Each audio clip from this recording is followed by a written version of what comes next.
দ্বীপ অঞ্চল থেকে আমাদের সমস্ত নেতৃত্বরা এসেছেন, প্রধান মেম্বাররা, বুথের সভাপতি, কর্মীরা। সেজন্য আমি মিটিং আর বাড়াতে চাই না। আমি শুধু এটুকু বলতে চাই যে আমাদের দায়িত্ব দলনেত্রী আমাদের দিয়েছেন, সেটা আমাদের বুথের স্তরে আমাদের মেম্বার এবং কর্মীরা যারা আছেন দায়িত্ব সহকারে এই কাজগুলো করবেন। আমাদের বিধানসভা ভোট বা যে কোনো নির্বাচন লড়তে গেলে আমাদের মূল হাতিয়ার হচ্ছে কি ভোটার লিস্ট। এই ভোটার লিস্টে অনেক সময় দেখা যায় যে আমাদের বৈধ ভোটার অথচ তার ভোটার লিস্টে নাম নেই, অনেক সময় নাম কিন্তু আউট হয়ে যায়। সেই জন্য এই ভোটার লিস্ট চেক করার ক্ষেত্রে একটা ভালো দিক আছে।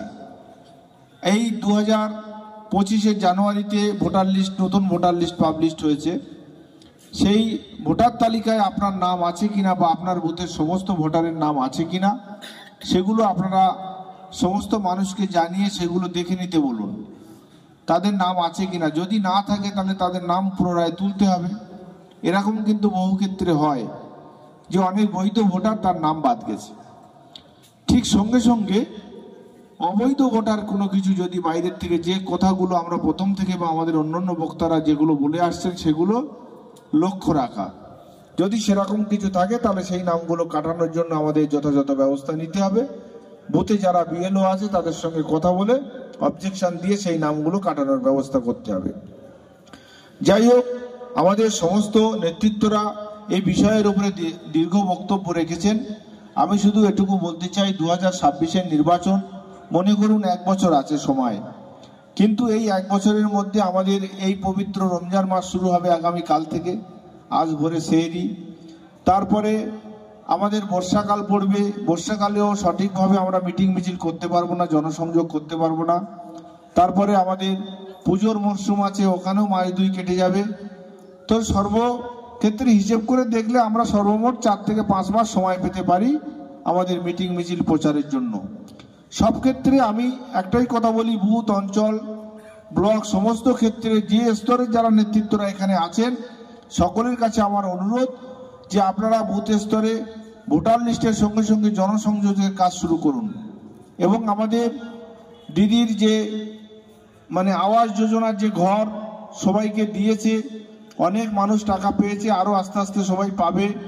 যাদের নাম নেই, কোনো কারণে লিস্ট আপ হয়নি, সেক্ষেত্রে তারা সরাসরি মুখ্যমন্ত্রীর যে নাম্বার আছে সে নাম্বারে ফোন করেও আমরা আবেদন করতে পারেন।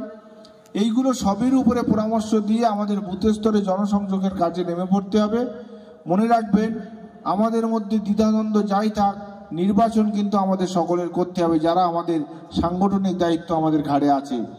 দলনেত্রী নির্দেশ করবেন, আমাদের দলীয় সিম্বল জোড়া ফুল, এই চিহ্নে যে প্রার্থী হবে তার ক্ষেত্রে আমরা কিন্তু ভোট করে তাদেরকে আমাদের জেতাতে হবে। এটা হচ্ছে আমরা দলের অনুগত সৈনিক হিসেবে এটা আমাদের দলের দায়িত্ব এবং কর্তব্য।